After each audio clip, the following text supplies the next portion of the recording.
Okay. We call the meeting to order, and please join me in the pledge to our flag. I pledge allegiance to the flag of the United States of America and to the republic for which it stands, one nation, under God, indivisible, with liberty and justice for all. Thank you. The button on the side there, on the side. The other side there.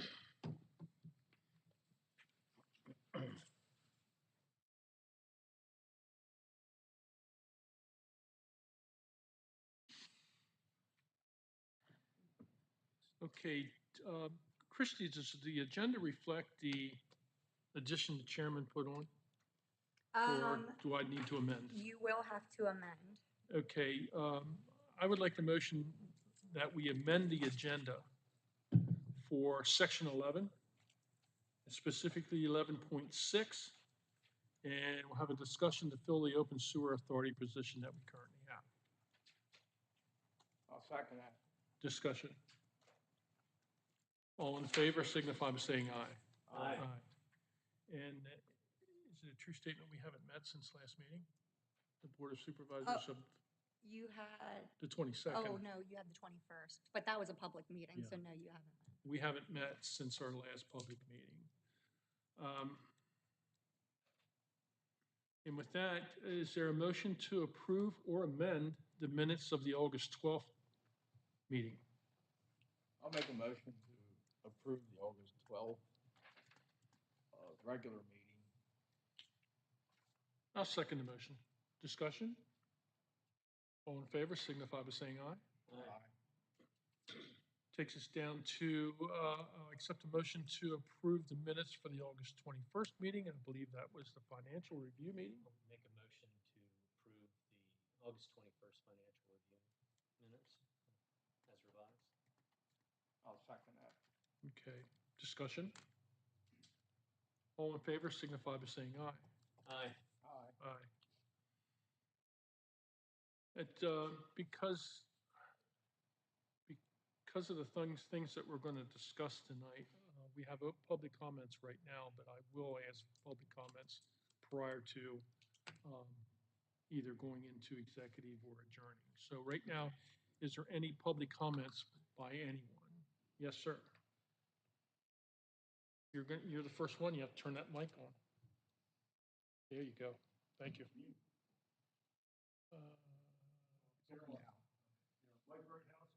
Oh, hold on real quick. Clear all active. Okay, now go for it. Now you have to hit it. Now you're in. Now you're on. Yeah. Mike Roadhouse, 1215 Canal Road Extended. There's been a noticeable increase in traffic coming up Canal Road Extension.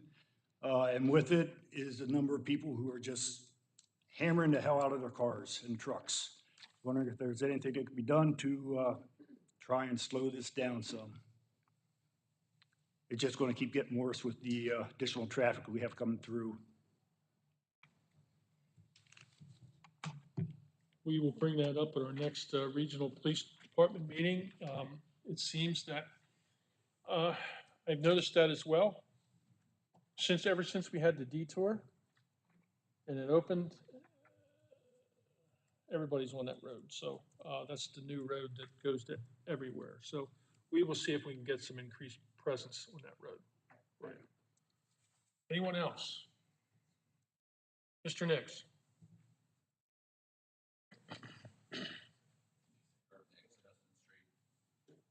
So, is this the right time for me? Yes, yep, this is the right time. This is mic on. Oh, your mic isn't on. I don't know why that would have went off. There you go. There you go. There we go. Conservation. Yeah. Oh, thanks, Thank you. Mike. So I have a little handout here. So.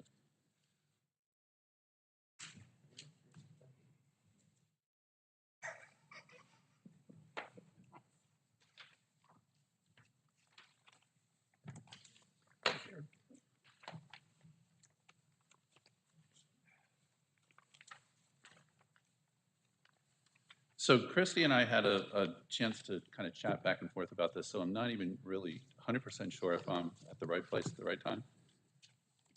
The process, yes. The process would be to make a formal submission, go to planning commission, and then board of supervisors. But you're welcome to talk about your intents, and I'm not sure what the board will or will not say, Okay, is all. okay. So I just want to give you a little background. I have the little farm over on Chestnut Street. It's a little over 16 acres.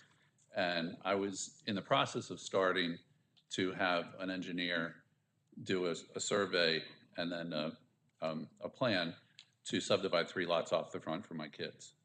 So in the process, I guess, and I will say, I'm not an engineer, I'm not an attorney, and I'm really not even a very good speaker, so just bear with me. But in the process, the engineer, from what I understand, contacted PA1 call to make sure that there was water and sewer on the street, which there was. But that started a series of events that happened, which was the one that I'm concerned about is that the sewer authority got notified, and they're my next door neighbor. So they reached out, Drew Dubs reached out to the engineer and said, what's going on here?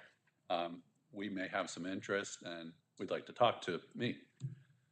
So I went down and had a conversation with him and he said, at this point, we don't have any immediate desire to do anything, but if you're in the process of subdividing, we'd be interested in maybe buying something at this point. And he kind of talked to me about where, the location, and my daughter is looking at putting up like a $600,000 to $700,000 house there, which I really am not thrilled with the idea of her looking out her back window and seeing a sewer tank. So I understand progress. I understand that I may not be able to stop that, and to the extent that I'm able to work with them, I would be willing to work with them. But it kind of got me really thinking, if I don't like the idea of a $700,000 property, I might be okay with a $200,000 townhouse, but the zoning doesn't allow that.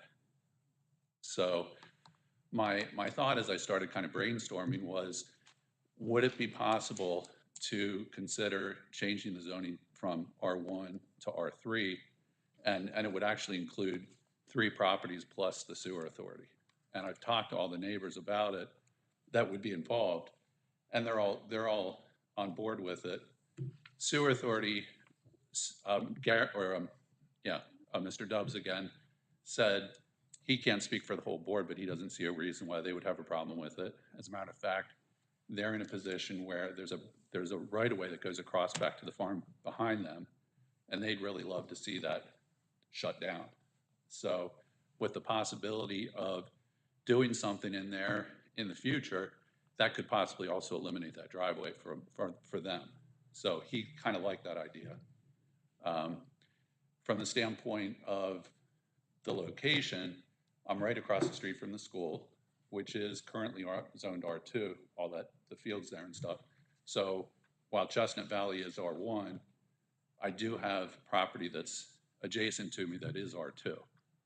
So, and I really started thinking about, when we look at our township, we've got 3 very small areas that are R3 zoned right now that allow for lower income, higher density housing. And it's a pretty small percentage of the population. I included some of the stats there in the fun facts on the 3rd page for you. But it works out to about 87.9% of the township is a single family home. About 11% is trailers.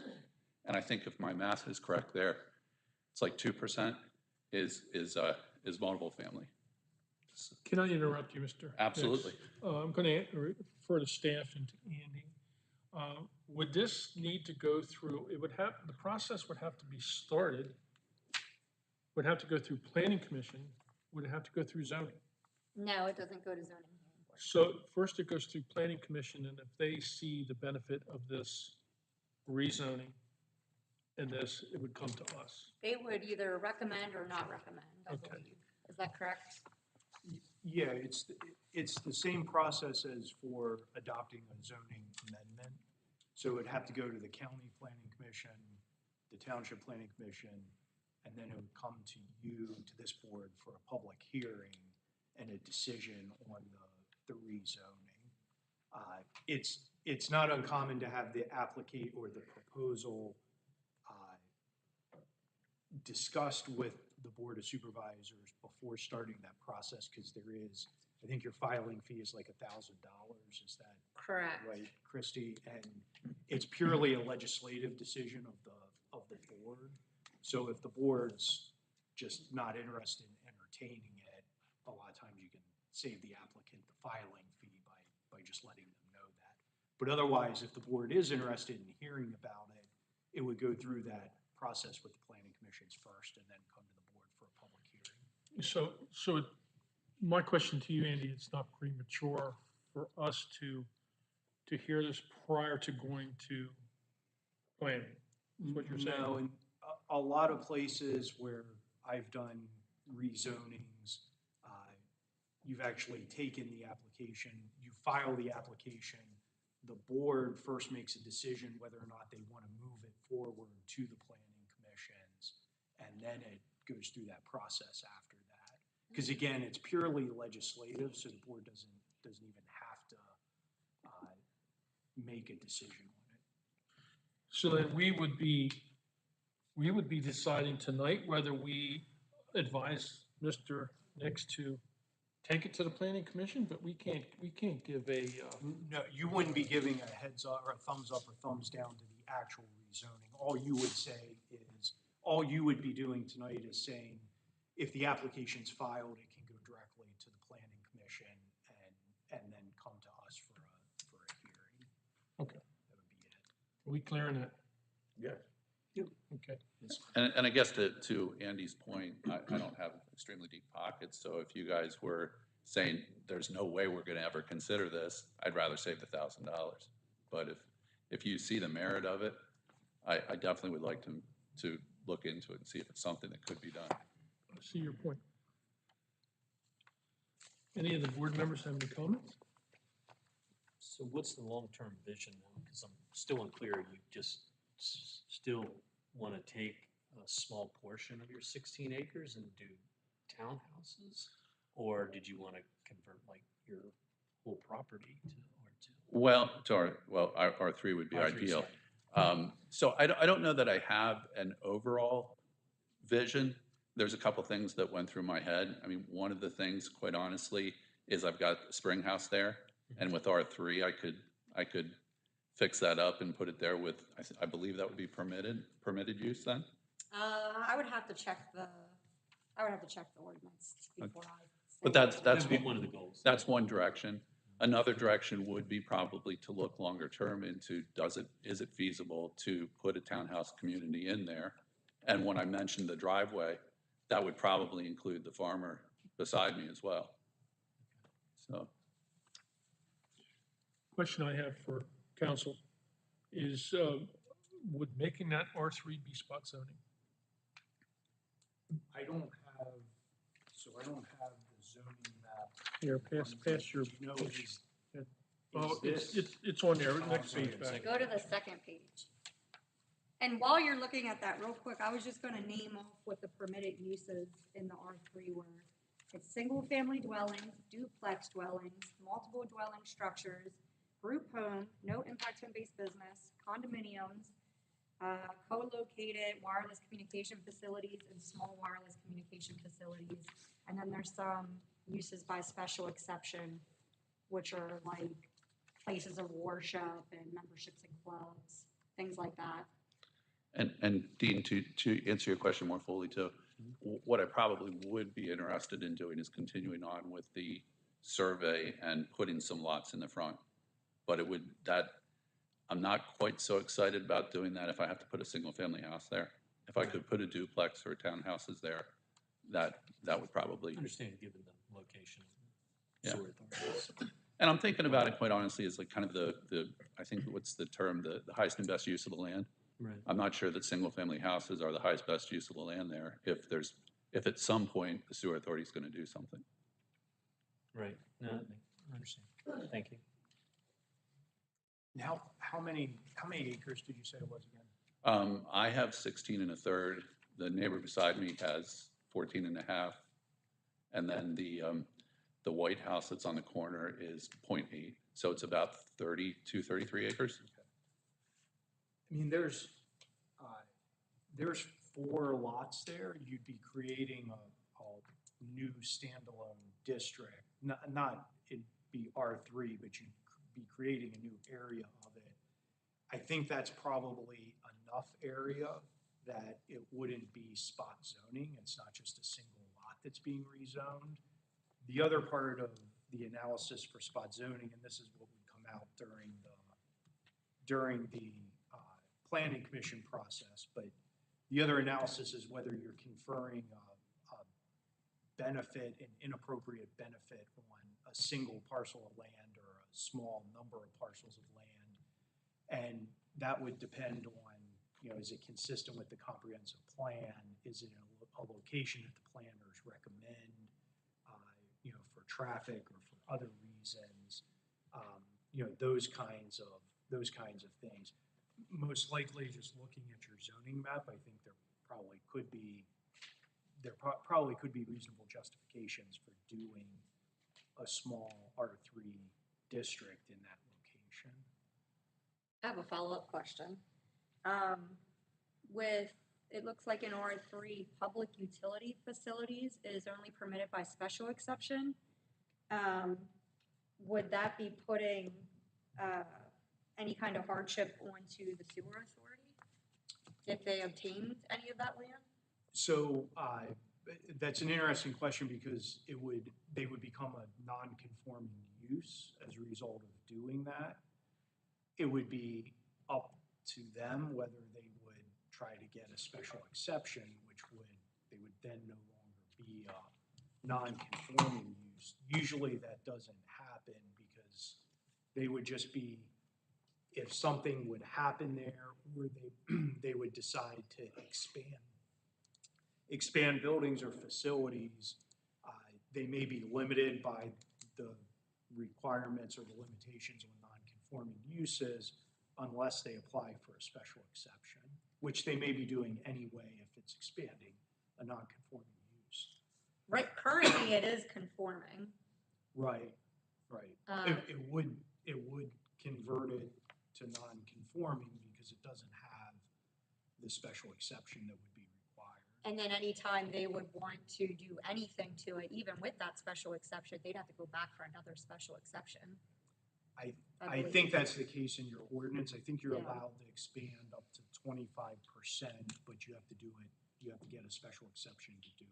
Yeah. And they could, at that time, get a special exception for a public utility facility. I don't think you have a lot of specific requirements in your ordinance that would make this ineligible for that. Okay. And once they did that, then they'd probably be okay going forward. Okay.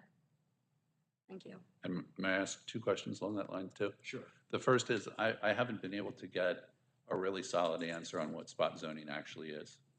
I've heard, I kind of understand the term, but I don't know technically what defines it.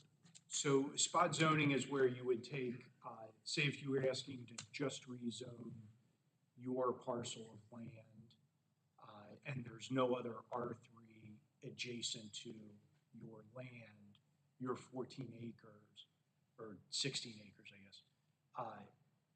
If you were asking to just rezone that would be creating a unique district or unique area of R3 that benefits only you and solely your parcel. And that's what's considered spot zoning, especially if there's not a justification, a planning justification. So is the key definition or difference there the fact that it would just be benefiting one person? Because when I look at it from the standpoint of size, when you look at Dauberton or the area behind off of Glen Drive, those are very small. Those are actually all smaller pieces of ground than what this would be.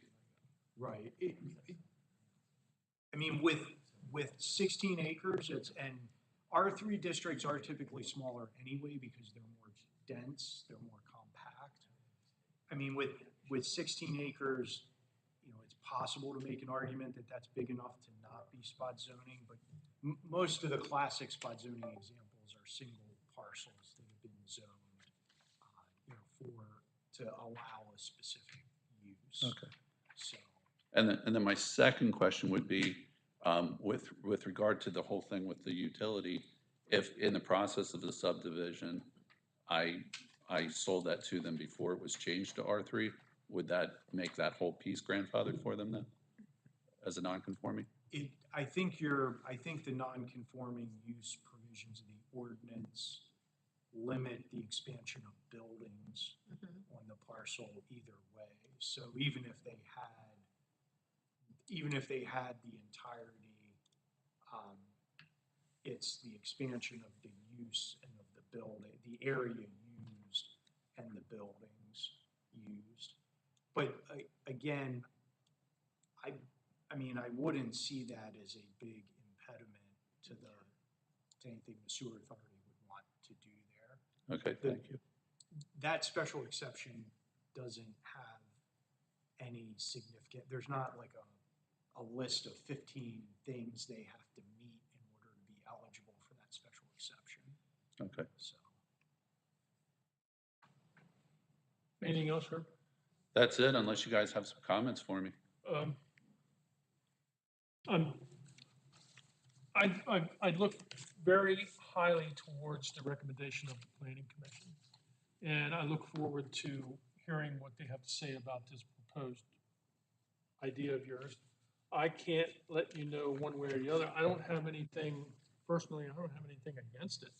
So if it goes to planning, and I'd be interested in hearing what planning has to say. But any comments, Darrell or Dean?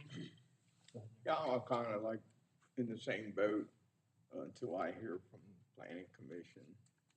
I don't want to say yay or nay now. I'd rather hear the results of their planning than if it goes to zoning, whatever procedures. Yeah. Same mindset, just need to learn more and hear from the planning folks, so as much as I can. Okay. So I think what you're hearing is there's nobody up here dead set against it. And that's really what I wanted to know before I took the next step. So Okay. I appreciate your time. Thank you. Thank Thank you. you.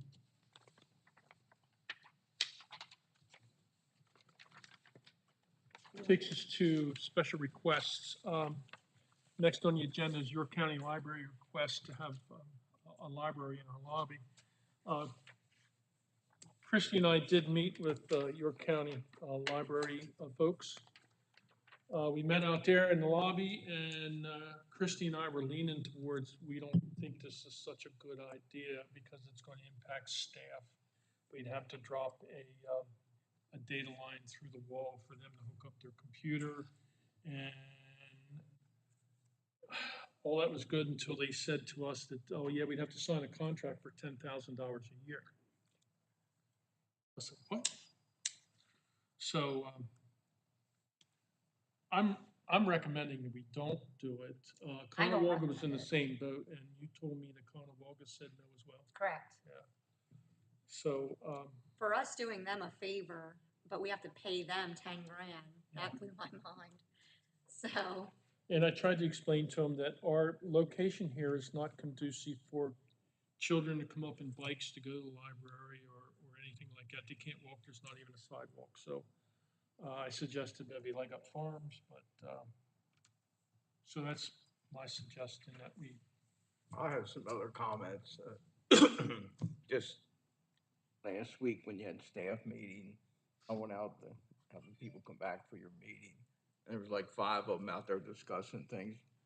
There's no room out there. And if we put in a bookshelf and a table or a desk or whatever for them to run the thing, don't we violate the handicap entrance? I believe so. It's already, I mean, it's made for ADA compliance Yeah. right now, but it wasn't larger than that, for sure. Yeah, So.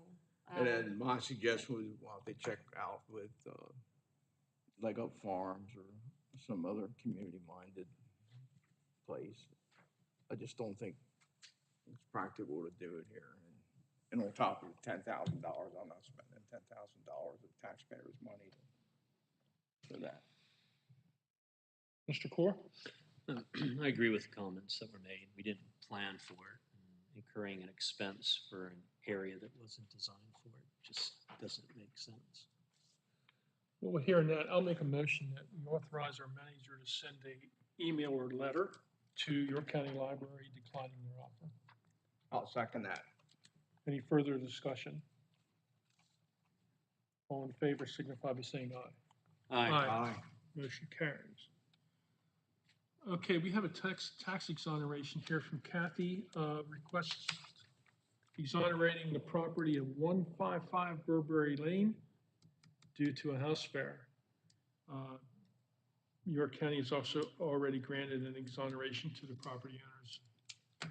Once the home is reconstructed, the county will put it back on their books and a new bill would be sent. So I'll make another motion that we exonerate the local taxes for property of 155 Burberry Lane. I'll second that. Discussion? All in favor? Aye. Aye.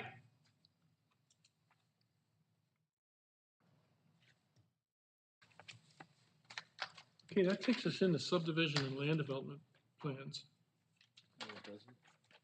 and we don't have any. So, takes us down to 7.1. Well, let's start with Andy. Go ahead, Andy, give us your report, and then we'll go to discuss the data center ordinance. I did. We already gave to that, so I just bypassed that, sorry. Yeah, we're gonna defer it till the beginning of the year.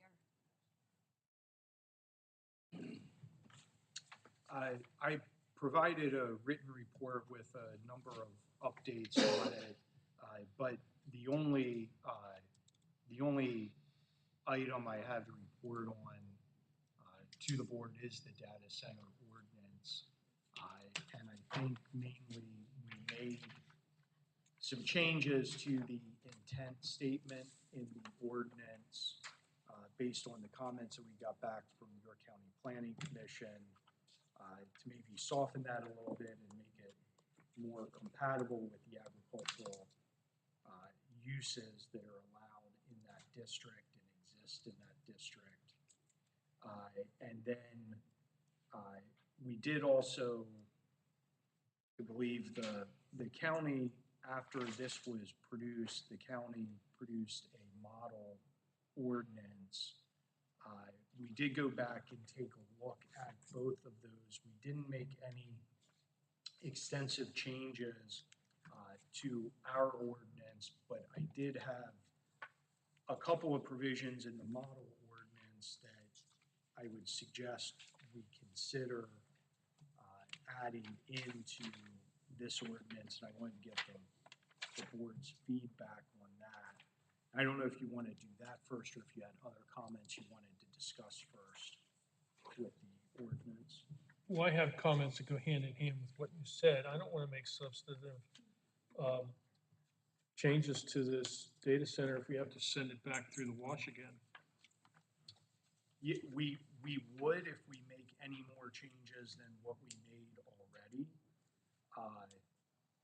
I think with the changes we made already, I mean, we're just incorporating some language into an intent provision. If you want to move this through the process, and I also don't think that any of the things, a lot of the things in the county's model ordinance are already addressed elsewhere in your ordinance, things like landscapes and buffers, performance standards regarding, noise, glare, things like that. So I don't think that they're critical to put in here. There may be a few things that we could add that would be beneficial. And I was thinking mainly things like the county ordinance had some good provisions about rooftop screening for equipment on the rooftops of these buildings. Some things like that we may want to consider. Yeah. But if you want to put this through to a hearing now and get the ordinance in place, it can always be amended. That's not difficult to do. Well, let's discuss some of the things that I've pulled out of York County's model that I wanted to discuss with our fire chief. Is there anything in there that I missed it? There was a lot of reading I've done in the last 4 days. But fire suppression and radio coverage within the building, is that covered? Would they be required to have a fire suppression system in there? I am not certain, because I don't understand all the ins and outs of that. Because fire suppression system is one, would have to be completely different than one. Yeah. And that's, of course, it's not your problem or our problem, that's whoever's problem. But, I have to look at that more. Okay. From a communication standpoint, we have to be able to communicate from inside that building. And, excuse me, we enforce them through county ordinance, I believe, Okay. to put repeaters inside the building that allow us to. Talk outside. Yeah. So that's already in place for us. I'm not. We can use the county. 99% sure on that. That was put into place when we switched away from the low band system to the 800 system. So I will double check and make sure it's still in place, but that's the way it had been. I can't recall any facilities within the township currently, but I know there are facilities within the county that they've gone in and said, And Chief, one other question, this I don't think is in the county ordinance, or I think specifically in the townships, but what about, electrical shutoffs? Because this is essentially one big electrical facility. Is that something that we should be addressing specifically in the ordinance and requiring something like emergency services training on the electrical shutoff? right. So we already deal with, there are a couple in the township, different from the data centers, but I use DSK as an example. Their whole facility is covered with solar panels. And in that scenario, I don't know what it's like for the data center. We're unable to shut that down because every solar panel remains producing electricity no matter what you do. So we have various shutoffs there where we can eliminate what's coming from the roof as a whole, all the panels together to the inside, so we can eliminate that. At that point, we can go onto the roof and eliminate each row individually, but each panel stays active. So there's no good answer to that. So what I'm getting at is there might not be a good answer. But it sounds like it would be important to have It's something training that needs to be looked on at. those and require them to do training with Right, your. mandate training with the emergency services, that type of thing. I just don't know what that answer is or what they can and can't do, how quickly they can be energized. Okay, that's a good segue to my next one is power. Is there anything in there, Andy, that the effect on the capacity of the grid? And is it isolated from the local grid? Will they be powered just by a mini reactor from TMI, or how are they gonna do that? Because I don't want, anytime they go in and flip a light switch on in that building and our lights dim, that's not good. And that's coupled with the water source.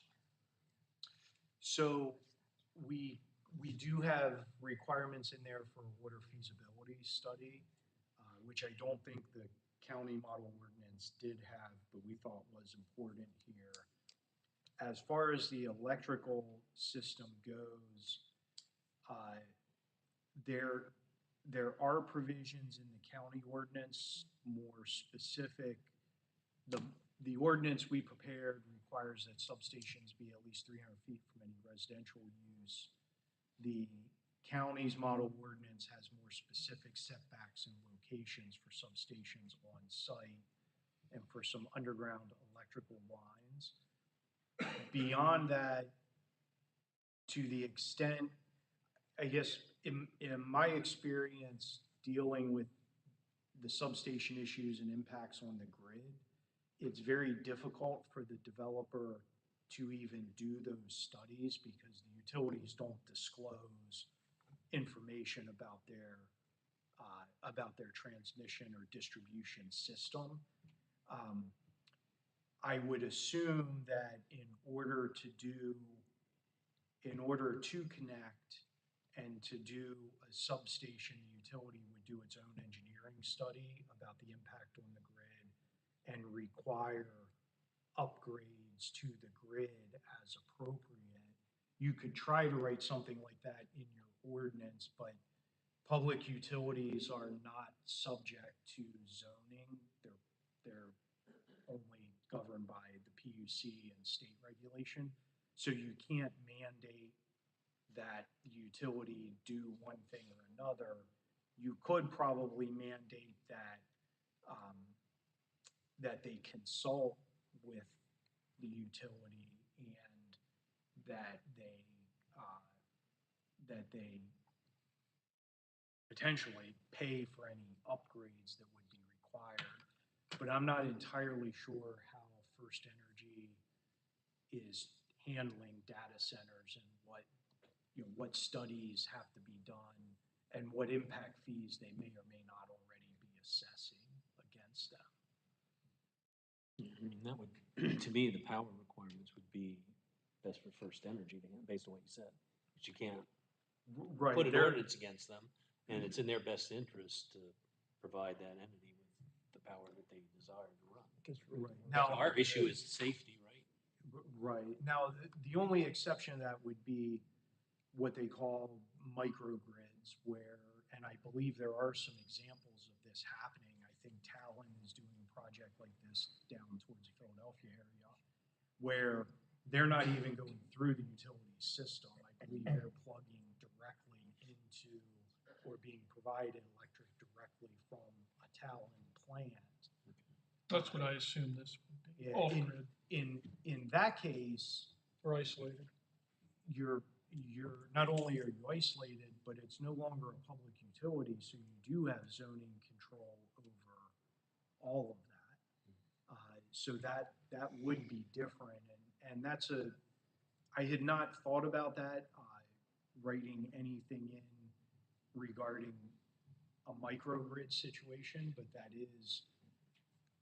may be warranted here, and that may also be important because without that, remember Talon's generation plant's not PUC regulated. You may be the only regulatory body looking at that planning and whether or not they properly studied the electricity they're providing and the substations are appropriate, things like that. So that may be something worthwhile addressing or at least referencing in. Because it's not in there now, right? No, it's not, and truthfully, I don't think many of these model ordinances have really thought about that issue.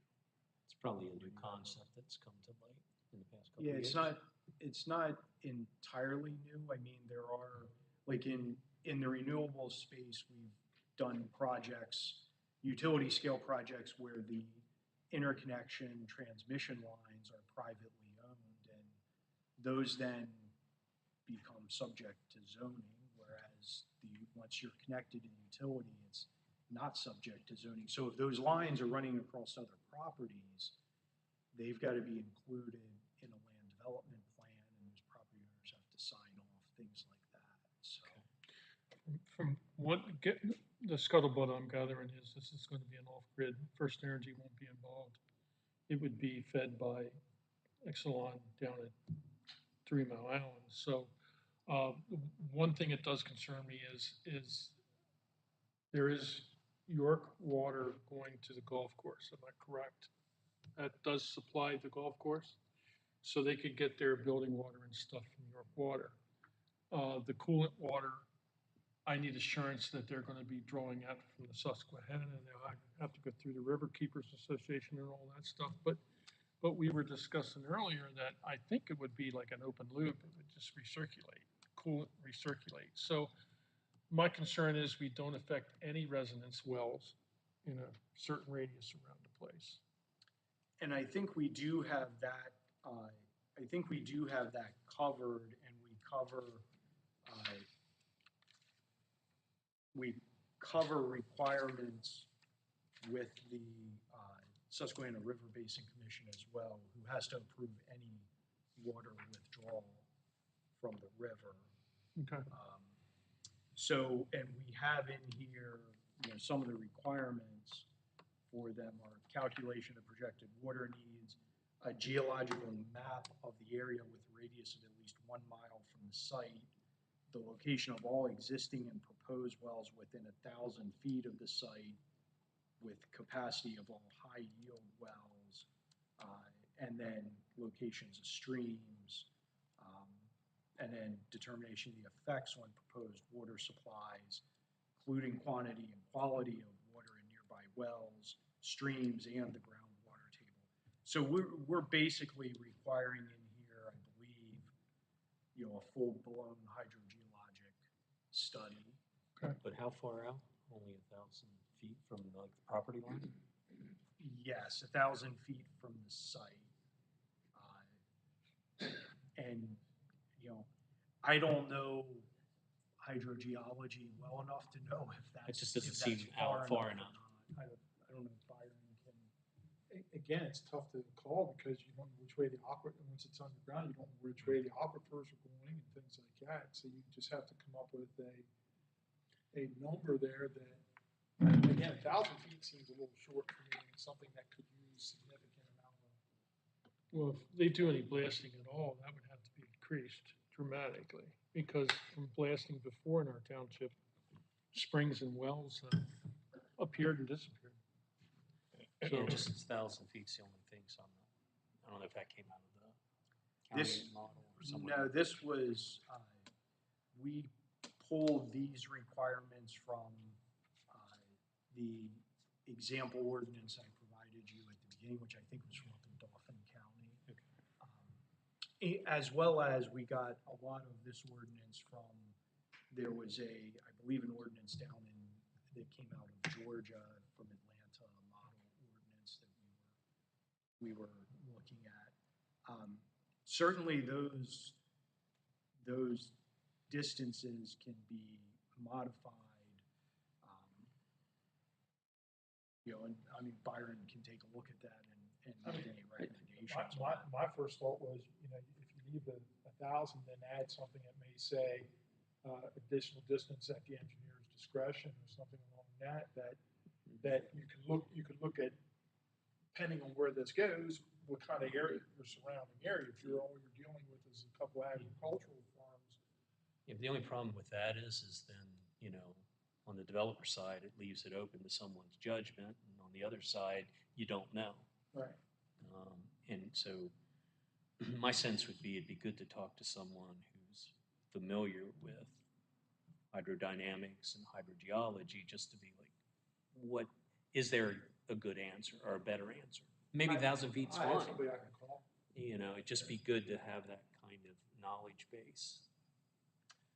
Yeah, and my experience, and Byron, I don't know what yours is, but in order to get the water withdrawal permit from the SRBC is going to require a hydrogeological study. Right. And is going to look at those impacts as well, and they may cast a wider net, depending on the size of the withdrawal. And we just had to do a hydro study for a project, and that's what I'm saying, the gentleman I had do it, I can get his input, because he's been doing it for 40 plus years. So with all this being said, Andy, I think the extensive, just the microgrid provision and a training provision to put in there that's substantive enough to send it back to our planning commission. Yeah, it would probably have to go through that process again. Yeah. So, which again, the board can advertise and get this in place if you want, and we can simultaneously be doing those amendments, but that way something's in place. So then you'd be looking for a motion for us to direct you to prepare this for a hearing in October. Yes. Okay, I'm sorry. Can I just ask one more? Yes. So if we move forward with what we have, recognizing there's a couple things that we'd like to tighten up, I'd like to ask, what's the worst that can happen? So we get this in place logistically by December in the format it's currently in? I mean, we can come back in October with proposed updates and modifications that you could potentially vote in October to forward that amendment to the planning commissions, which would probably put you at a December public hearing date. Okay, so the ordinance wouldn't be in place. We could still start the process of moving it forward and then make the addendum. The ordinance would be It'd be in place. you would put this ordinance in Okay, place. so here's where I really get to, Neil, is if a developer shows up before we get the additions in that we're talking about, do they get to live with what's there, or do they have to live ultimately with where we're headed? They would be able to file plans based on what's there at the time they file, so. So does that create any concerns? And right now, we don't have anything, Not to me. so if they showed up, we have nothing to really guide us. At least we'd have something. Yeah. May not be perfect. We got a couple holes that we'd like to tighten up. I shouldn't say holes, we just want to improve them. Most importantly, with the ordinance and the zoning map amendment, you'd be limiting where it's allowed in the township. Now, this does bring up an important secondary point to this, which is the zoning map amendment and whether or not there were any changes on the parcels to be rezoned in that map amendment. And each one of those landowners is going to get a notice that you're holding the public hearing and rezoning. I don't know how much they will understand what that means or what you've done with the district, but it's not going to impact anyone's underlying use of their land. You're not changing any of that. All that you are changing is you're adding an additional use to that newly created district and then adding the regulations for that use. But it remains what it is to this day. If it's agriculture, it's agricultural. Yes, and agriculture will change that. still be Yeah. allowed. In fact, that was one of the criticisms from the county, was that we're creating a district with seemingly incompatible uses in that it allows agriculture and it allows data centers. I don't necessarily agree with that analysis, because data centers in some ways are like your traditional industrial and commercial uses, but in a lot of planning ways, they're not, in the sense that they theoretically shouldn't generate a lot of traffic, require big road upgrades except for construction, things like that do make it more compatible with those districts. And again, you're picking that area because of proximity to water resources and electrical resources, which is what you really should be doing, but not penalizing any of the property owners that are already there. Chief. Just to get back to your question a little bit, I looked some things up for you really quick, but as I suspected, the NFPA, National Fire Protection Association, requires some type of fire suppression system. They don't specify, can it be water sprinklers, or more than likely they suggest that it has to be AOI. The problem becomes Pennsylvania. Pennsylvania adopted the international building code and tweaked it with their own nuances. They generally don't require it. I guess then the question becomes, can pass something and enforce at a level beyond what. You can't, without special permission from the Department of Labor and Industry, require a higher standard than in the adopted UCC for the state. Basically, right now, that's what it is in the same way. Not prepared. Right. So then I was hoping that we could advertise this for October, and I think we still can. I want to make sure that we make the necessary additions and corrections and clarifications to this as we go. This is brand new. It's important for us to be ready. So I will make a motion that we authorize our solicitor to prepare this for advertisement for the October meeting. I'll second that motion. Any further discussion? All in favor signify by saying aye. Aye. Motion carries. I have a Yes. question then. So wait, you're saying that you do want Attorney Miller to make the changes, and Attorney Miller, you're saying that we can have that turned around, even though it still has to go to the planning commissions? No, I think they're making the motion to adopt it as it is. Okay. As presented this evening, and then Simultaneously. and Okay. we can have a separate motion simultaneously, have us start working on some of those other items. I Thanks for do clarifying. just want to make sure everybody's on the same page with the motion that was made. There will be two ordinances. There'll be a zoning map amendment as well that'll Yes. have to be advertised, and we'll need the addresses from the tax from your tax roll for the property owners that are within that district, so that we can, and we'll have to provide you with notices, and the properties will have to be posted. That'll have to be soon. They'll probably have to go out this week. Yes, I believe it's no less than 7 days before the hearing Okay. posting, unless your ordinance has, that's what's in the MPC. I forget if your ordinance, I don't think your ordinance has a longer period.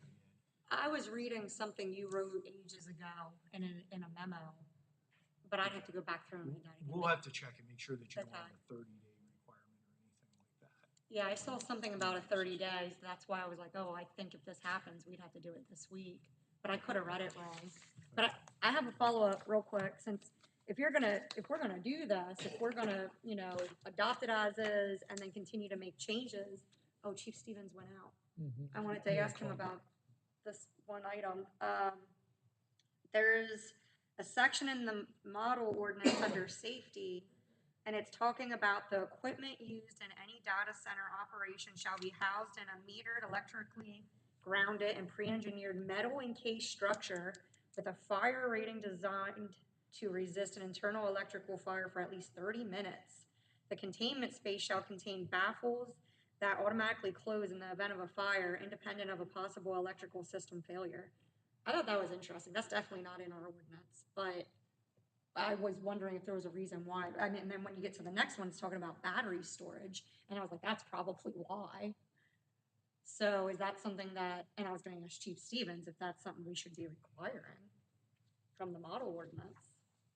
Sure, there you go. It was subsection H, safety, Okay, this is page not, 3. yeah, this is not the fire department's equipment. Okay, This is the data center's equipment. right. And it did read in the model about a fully grounded, not only the substation, but their building is on a ground grid.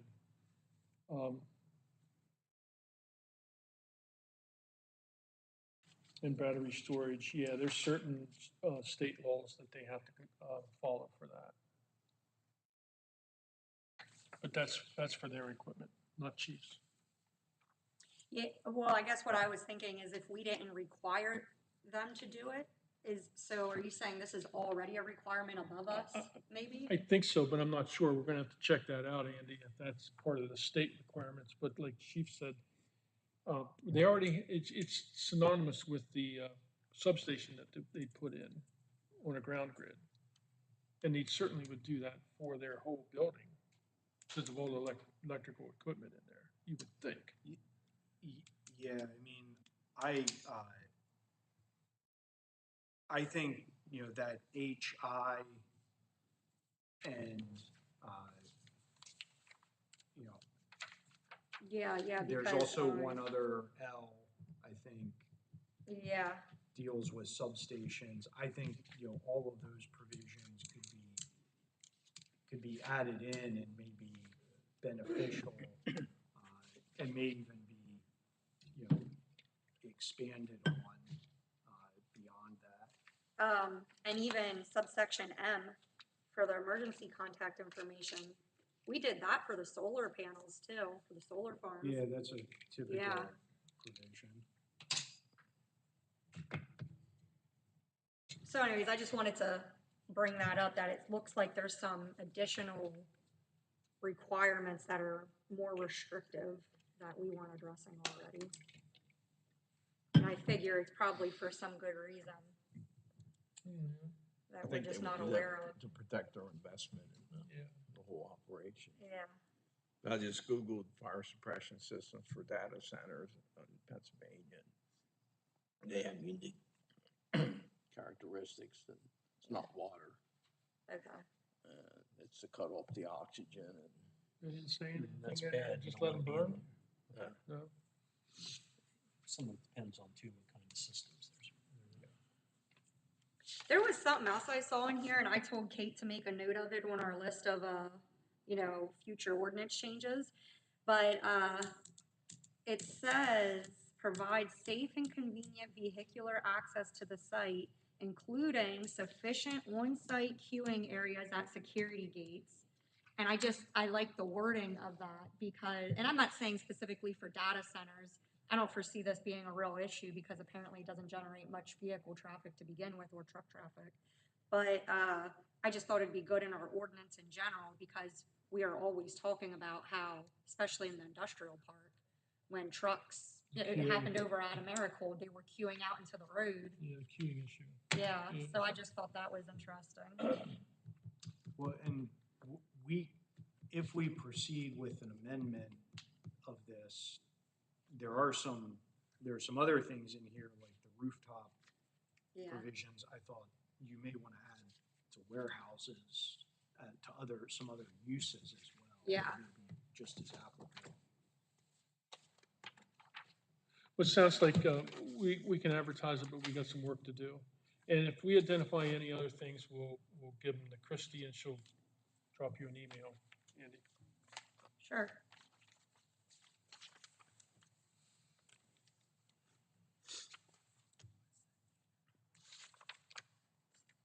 Is there anything else for your report, Andy? I don't think so at this time unless you have any questions on Any other questions updates. for Andy? I don't have any. Thanks, Andy. Byron? First item on my list is a surety reduction request for the Garrett property. I did go out and walk the site, look for the property corners, they completed, revising their ponds to the permanent stormwater ponds. They gave us as-built on the last couple. I did review those, also they were fine. My only question on this from talking to staff was whether or not we wanted to hold any money back for them to finish their truck turning or no truck turning poles that they're out there working on. It's not technically it's not part of the public improvement. So I gave you two cost estimates, one to reduce it down to zero, and the second one was to hold $10,000. So I just wanted to bring that up for discussion. The truck restrictor, if you want, if you may, that's a saldo problem, right? And it's not a, I think, yeah, I don't really think it's part of the surety. They're Yeah. actually, they've installed the concrete pillars. They're working on it. I guess the concrete has to sit so long and. Can they're you out ex- there working on it. can you explain to me the design of the new design? Basically what they're doing is they put two concrete pillars, one in the center, right behind their little, center island divider. Yep. The other one off behind the curb. It's going to be a bar system that goes across the entire exit drive. Here, Dave. I just want to add real quick, I was out there today for inspection and that bar is in. They're getting ready to put it together. Okay. Yeah, so it's not installed quite yet. It's laying there. The pieces are all there. Well, the reason I bring that up, I would be inclined to hold back $10,000 to make sure that they do it, but it seems to me that they are on track to getting it done. Plus, it's a saldo and it's not part of the surety. Yeah. So They're showing effort. and we're they're pushing the making envelope if progress. we, Currently, they're under enforcement, like Dave just said, if they didn't follow through with it, we would follow through with further action, enforcement action. Or we could. They've been a pretty good entity so far, haven't they? they've been a pretty good partner. Yeah. Industrial partners, so. They've They're, also- they're moving forward. We They've- still have recourse if necessary. Correct. They also corrected other things that we've addressed right away, including addressing how their trucks were they were the culprits that were parking in the middle of Zion's View and getting in the cab and going to sleep. We talked to the property management company and they figured out a solution where they'll queue them to the far back of their building in that parking area so that they're not getting sent away or going, oh, I arrived here too early, so I'm not even gonna go up to the entrance. No, they all know that they can come to the entrance even if they get there early. Okay, so that was great. They also had an overflow of parking that they addressed. So the point is they keep addressing everything that we bring up, which is great. What better, developer or business can you ask for doing that? I gotta ask our Public Works Director, what he thinks of the design? Just for entertainment purposes, I think. Yeah, yeah. Still won't stop. Well, it's certainly not a physical barrier, but, Can't technically have a physical barrier that can cause damages. oh, darn, okay. Yeah, you wanted to throw fire or something, don't you? Well, I wanted a steel beam across, but I would just take off the whole top of the tractor Yeah. trailer, huh? So if I'm understanding the board, my recommendation is to reduce the bond in the amount of $131,556.65 with the remaining surety to be zero. that's my motion. I'll second that. Sorry. Discussion? All in favor, signify by saying aye. Aye. Aye. Motion carries. Okay, next item on my list is the North Sherman Street HOP. As I mentioned before, we have the HOP in hand. I have the general permit from DEP approval. I have the Army Corps' approval. What the last bit of approval that I need is, we discussed it last month, is the SUE approval, which we had lined up to do last week, or the week before, right before Labor Day, and we were told we couldn't do it because the Friday before Labor Day is a PennDOT holiday, and we're not allowed to do it. So, That, and they kept saying there were other technicalities, and they Right. just kept making up things out so of nowhere, so. I have from this Jamie Hess, I think, or it's either Hess or Ness. She has given me the last bit of information, hopefully, that she's asked for the SUE. She actually gave me the locations of the SUE, put them on a plan, said this is where I want you to do the locations. And she just sent it back to me and said, one of her comments is, could you give me a plan that shows where you want to do the test locations? And I said, well, you provided this. They gave me all the details. Now they're saying they don't have any of this stuff, so I just have to put it back on my plan and resend it back to them. So it's currently, for us to do the SUE, it has to go through their environmental department, which I have erosion control approval. I have the general permit, I have all the approvals. So it takes them 30 days, roughly anywhere from 15 to 30 days to approve that. Once they approve that, then I can do the SUE. And for all those out there, that means subsurface utility easement. subsurface underground excavation. Oh, So basically what we do is we hire a hydro excavator. He comes in, we're at the specific, I think it's eight spots, I think it is. They hydro excavate down, we locate the gas line, we locate the sanitary sewer line. They've now got Chris Toms involved, which I have to make a phone call tomorrow to see what he's doing in any of this. Because they reached out and contacted him. Because I was complaining to them that, why do I gotta locate a sanitary sewer line that's down almost 10 feet? Not 8.5 to 10 feet, that's 10 feet away from where we're putting on our storm sewer. well, it's PennDOT, but this is relatively new requirement, right? Right, and this Jamie Hess, she's kind of one of the people in charge of it. She's only been there 6 months, so it's roughly 6 months old. Okay. Which I've never done it. I actually called John Sykes from TRG and said, did you ever have to do any of this? And his answer, he never even heard of it.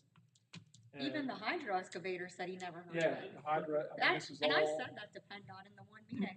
It's bad when even the hydro excavator says he doesn't even know what that is, which tells me everything I need to know because it was not a part of our original agreement with what we were required to do.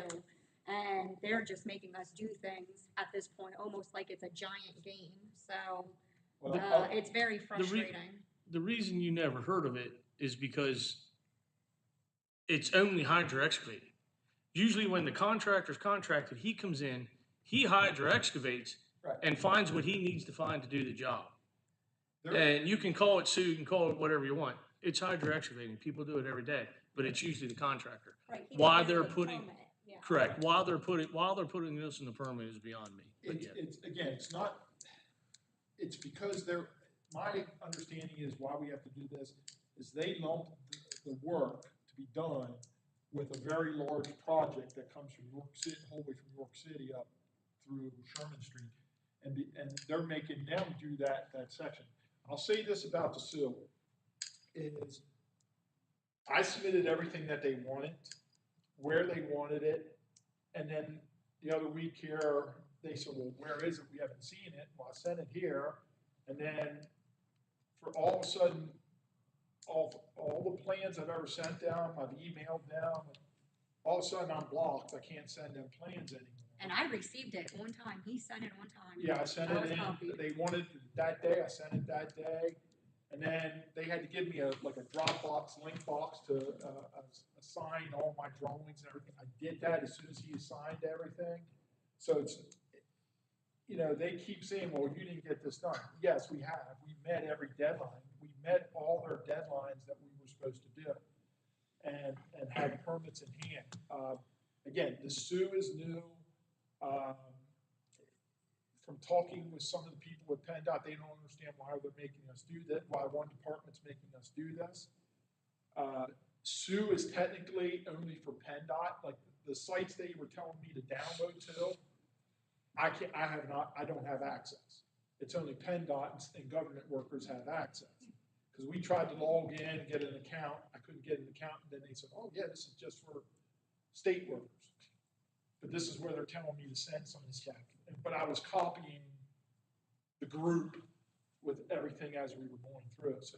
So again, I have one little hurdle other than doing the SUE work is to get this stuff, and she'll have that tomorrow. And then it's done. I just wanted to look at it one last time. Well, if you have any subsequent conference calls with PennDOT, could you clue me in, because I don't want her having all the pleasure of yelling at PennDOT. I'd like some. I'm gonna So, break a vein over yeah. here. So it's ridiculous. Well, as your staff can tell you, however many years I've been coming up here, 30-some years, they never heard me swear as much as I did in the last week. So I was not at PennDOT, I was behind the scenes here, but I was every four-letter name word I could think of here in the last week and a half. Okay. So, but again, I had an hour-long conversation with this Jamie Hess. She's a local girl. She seems very knowledgeable. She helped me with every detail. She sent me a detailed email with exactly what she wants to see to finish it. So I just have to jump through that. So that is the last bit, and then this goes out for bid it was supposed to go out and bid for December. I think they're gonna push it back to January now. That was like a fight and a half trying to get that answer out of them. I had to keep pushing for it. Are you going to delay this then, since you're adding additional items onto us? And And they finally it needs a answered. 30, they have to have it like a 30-day comment period once they get everything approved. So we'll see movement in this in the fall of '26, right? They're putting it out for bid some between December and January for spring construction, that's all I'm saying. So, do you have any other questions on the Sherman Street? Now, let's move on to half your thoughts, like Willow Springs cul-de-sac. Okay, Willow Springs cul-de-sac, that's, has the binder course down, Shane's guys did a great job on that, if you haven't been out, take a look, drive out there, it's blocked off. I do have a permit submitted, just to close the road off, I'm just waiting for that permit then, which we're not planning on closing it off for a little while yet, so. Yeah, I'll not have that permit in hand here to close, Willow Springs off and put the 2 gates, and I'm just waiting them to approve the gate locations. So, and Shane and I looked at our locations, I think we're fine with where we wanna put them, and just jumping through that, who gets submitted. And we're not putting siren activated gates, right? We're just lock gates. Talked to the chief the other day in the office there.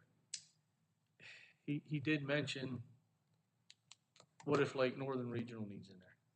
Or something from kind of, since it's so far on that side of the township. I mean, we're gonna have to discuss that again to make sure, but yes, at one point, we did go to just, a chain and locks. Yeah. That's right, because that other side of Willow is Manchester, Mhm. right? Yeah. That's north. So, Yeah. I mean, like I said, and I guess you had a call to go to, but yeah. Well, we'll do what we have to do. Yeah, we're at to discuss again, so, yep. We're just looking to save money. Yep. Next one is Espresso Way. Again, that permit has been logged in.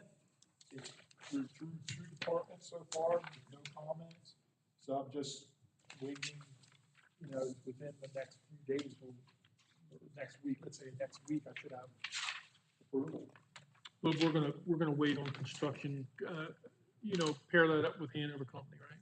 Yes, and that permit will be good from a minimum of 2 years. And then if you need a time extension, you just have to, they send you an email saying, hey, we haven't seen any activity on your permit, do you still want to continue it? And you reply, and then they extend it for 6 months at a time. But doing that would sidestep prevailing wage. Yes, Okay, good. so that, I think, updates all the PennDOT work, and, I don't know if you have any questions on anything else in my report. Anything for Byron? No. I have something to add. I don't know if you saw the email yet, but they got our, a grant application for Willow I did. Springs. Shane and I talked about it this afternoon, so we So we have an applied. analysis. Yeah, we applied for the multimodal grant for Willow Springs improvement. It's been logged in, they gave it the project manager from DCNR, so it's moving forward. I'm gonna verify the date, I think it's December is when we find out about that one. And then, just to let you know, we have the grants for the lighting and the grants for the SUV. We'll find out here by the end of this month. If we got it. It's got my fingers crossed. We also submitted, just on a grant note, Shane and I submitted for, a KMAC grant, a safety grant. What's that thing called again? Safety harness and tripod for confined spaces. That's it. Yeah. And so I think we find that out October 1st. October, yeah. Yeah, if we got that. Good. Okay, thank you, Byron. Public Works Director. Any questions from my report? Good job on the cul-de-sac. Look all right? Yeah, you guys do good work. We put barricades up now to deter the truck parking down there. Not that we've seen any, but I could see it happening, so. Somebody drove around. That was the Med Ed guys. It actually wasn't Med Ed, but yeah, they drove around them to get to the pole in the back corner of the property there, tore the mud up a little bit. Oh, they can't walk. No. They had the bucket truck set up there. There was 2 of them, so. But yeah, I saw it, and of course, nobody was there on Friday. The trucks were just sitting there, but, The other thing I have then is just an update. The PennDOT Bridge on Walgo Road, right around like where the soccer fields are, is now open, completely open. Not quite finished, there's still may be some flagging, to finish up, but the traffic signal construction lights that were there are gone, and it's free flowing both ways at this point, so. Will they be taking down their weight restriction signs? Didn't take notice of that. I drove there the other day. They still up. Yeah, they're Yeah. still up in both ways. I'll have to look at it and see, yeah. And that might be some of the things they're doing with flagging to finish up, they said, so, yeah. All right, I can check on that there. Question, Shane, maybe it's for Byron. Construction back at Hill or UNFI area, Garrett property? Mhm. Is there current construction going on? No, 'Cause they're staging, Med Ed staging Med- there a little bit. I was at the Med Ed meeting, Okay, pre-con meeting with the Conservation District. They're using some of right by their little substation, they're gonna stage in that area a little bit. The pole, if you remember a few years ago, they dug the bank and, Yep. so they had temporary poles up, so now everything's stable, they're moving their lines back to their larger poles, and in that area.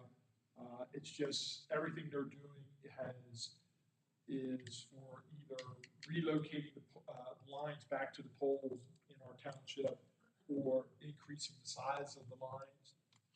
They're supposedly not doing any excavation in our township, is what I've been told. Everything's above ground, up on the poles.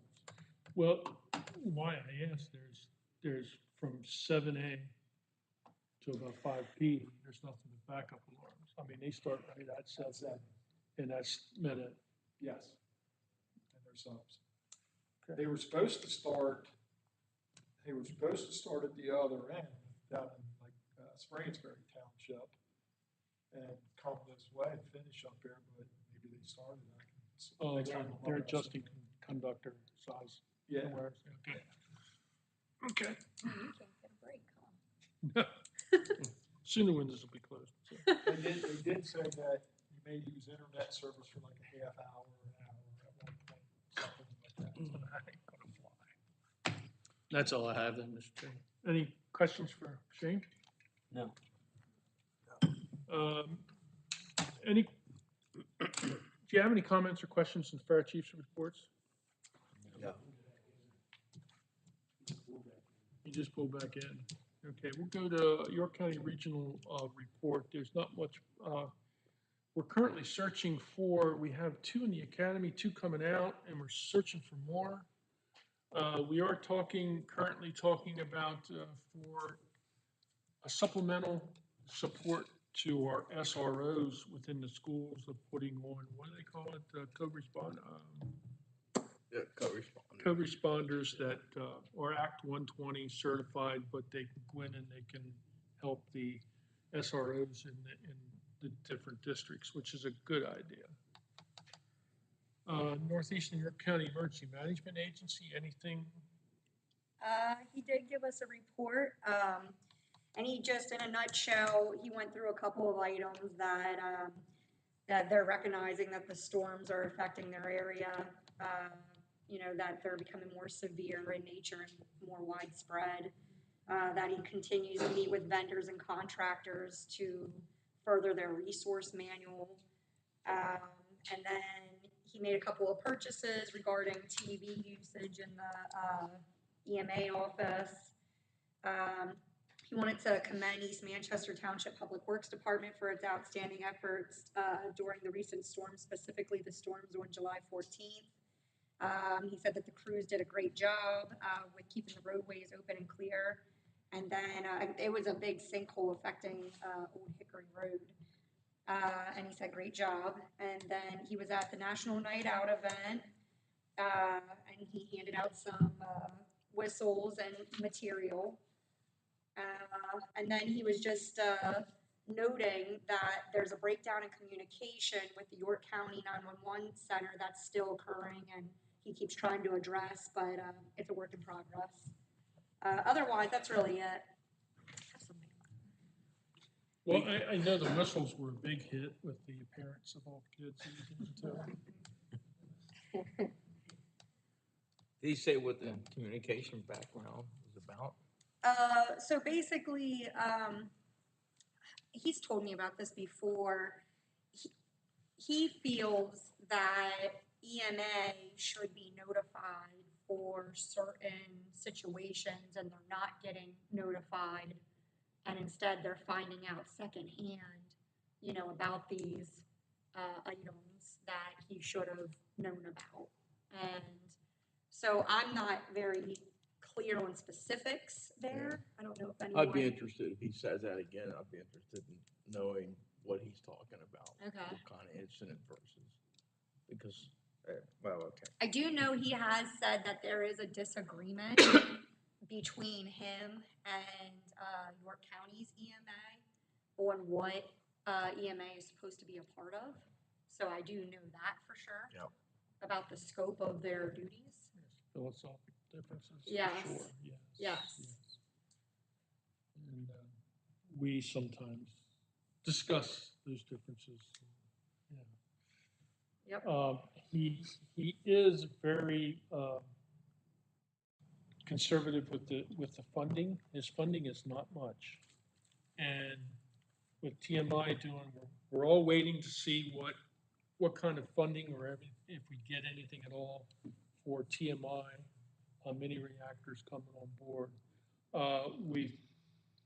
I know Mike fully anticipates he's gonna have to need more money in the future, but we're trying to pinch pennies, so. He did mention on his last paragraph that he's still adding more resources and intel to the EMC office and the EOC to build more data and available intel for the use during disaster operations, because he's really trying to prepare for the reopening of TMI. Yeah. So he is on it. He's on top of it. Oh, yes, yeah. So. Chief, anything on your report that we could, we'll answer any question you have, Chief? You didn't stay out long enough. Push the little red button on the face. There you Yeah, go. there you go. All right. So first, let me apologize for the tardiness of my report. Labor Day really screwed me up, and I thought I had another week in there. Apparently not so much. Understand. So if you have any questions, I'd be glad to answer. If you need me to highlight anything that you didn't get to read over, that's fine. I'll be glad to do that. Outside of that, actually across the nation, Pennsylvania in particular, we're facing a mandated software change to a new reporting system. We were able to extend our current contract, which expires the end of September, beginning of October, through the end of the year, because I think it's ridiculous to cut us off in the middle of a calendar year. But we hope to go through a couple different vendors and search out suitable software. The Commonwealth will provide software for us, but it's not very accommodating for what we need. So we're going to look and see what's out there and see what we can come up with. But now we have 3 months instead of 4 weeks. So this is another unfunded mandate? Correct. Well, technically they've funded it because they'll give us free software, but yeah, it's reporting only. So I can't do anything with any of our equipment, maintenance, tracking equipment, apparatus for maintenance. I can't do anything with our personnel, create personnel files, follow their trainings and education and stuff that we have to do. Everything that we have set up for the tax relief would have been cut 3 months short, and then we would have had to piecemeal it together. It would have been a mess.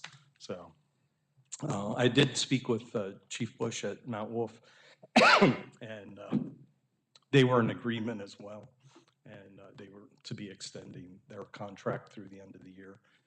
I feel it's important, and he agreed that both companies remained on whatever software we settled on, be the same reporting software for convenience to the municipalities we serve and to us internally as well. So that's where we're at with that. Any questions, gentlemen? Just one big question. What is the status of our volunteer fire department within our community? Well, that's a good question. We're spread out tonight, just by way of an example. I obviously was here. We've been working on renovating the social hall at Manchester. So there's a committee of 5 or 6 people doing their walkthrough for the punch list, that type of thing, which is very important to that project. The last minute, Chief Bush invited us to a fire drill at Georgia Pacific, so people there, and we keep running calls. And on a night where I thought, man, we're going to be spread really thin because we're trying to cover all these bases. Right now, there's probably, and I can only speak for Manchester, there's probably about 16 people spread out between 3 or 4 different places currently, right now. So on those days when I think we're going to be short, and I text out, we keep in contact with our people. We have group texts that go out, and we keep everybody abreast of these are the days, these are the hours where it looks like we're going to be short manpower, and people strive to help fill that. Those seem to be the days when people come out of the woodwork. Yeah. So I can tell you that a bad day for us right now is 2 or 3 people. And an average day is anywhere from 6 to 10 people, probably. We do see some, I do see some issues at Mount Wolf, particularly some at overnight, but particularly in the daytime where they don't have staffing. We supplemented that probably close to 3 years ago, 2-3 years ago now, where Manchester is covering every dispatch in East Manchester to make sure that if there's a shortfall in personnel on Mount Wolf's side, that somebody's responding already. So, you know, that's all well and good, but as I described to everyone, volunteer organizations across the board, it's a roller coaster ride. Sometimes you're at the top of the hill, sometimes you're at the bottom. When you're at the top of the hill, enjoy it, because the ride to the bottom is fast and furious, and the climb to the top of the next hill is pretty slow. That's where we're at. After probably 4 or 5 months of no volunteer applicants, at this last meeting a week ago, I presented 4 applications. Well, good. There's no rhyme or reason to any of it. The one guy was pretty upfront. Hey, I retired. I got nothing to do. You know, so he wants to do fire police work, which is huge. Yeah. That's becoming a bigger and bigger need within the community because of traffic. So, status quo. Sorry, that's about the best answer I can give you at this point. Things aren't necessarily getting better, but they're not necessarily getting worse. So it's more than fair to say that inflation is really hitting you guys like every other industry. Right. Yeah. Right. The dollars only go so far. And I dread saying this, but when the economy is bad, a couple weeks ago, we had a couple guys that were on mandatory shutdown, which translates to they were laid off for 2 weeks. That's good for us. When people are having trouble with their employment, that's good for us because now they're around and they can run calls. And that's really a sad way to look at things, but that's the way it is. So when the economy's good, when people are working, when second jobs are plentiful, that's when we hurt.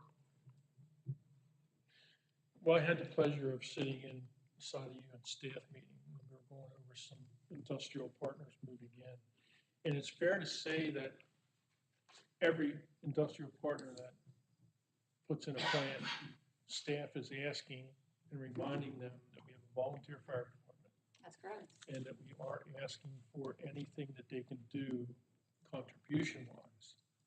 We can't force them to do that, but we do ask everyone. Some give, some don't. I would say it's a fair statement to say that most don't. Yes. Most don't. And quite truthfully, it is the industrial and commercial facilities that take more and more away from the protection designed for the people who live here. Well, that'll be your main focus sooner or later with all the industry that we have. But there's no legal mechanism other than us enacting a fire tax, which has certain strings attached to it Right. to get money to you. So, Well, I will tell you that financially, we're withering. There's no amount of fundraising that we can do to sustain purchase of new vehicles and new equipment. Most of the new equipment that we're getting is all by grant. And there's nobody sending out money for, $1 million fire truck. None whatsoever. Commonwealth of Pennsylvania is ridiculously antiquated in their 2% loan process. It just went up just a little bit, but I can't remember what the new number is, but it used to be on a new fire truck, I could get a 2% loan for $175,000 on $1 million fire truck. Doesn't help me in the least. Does not help. So. well, but with our situation, we're struggling with keeping up with inflation as well. And matter of fact, I think we reduced our contribution to you if we would go over the last 6-7 years. And,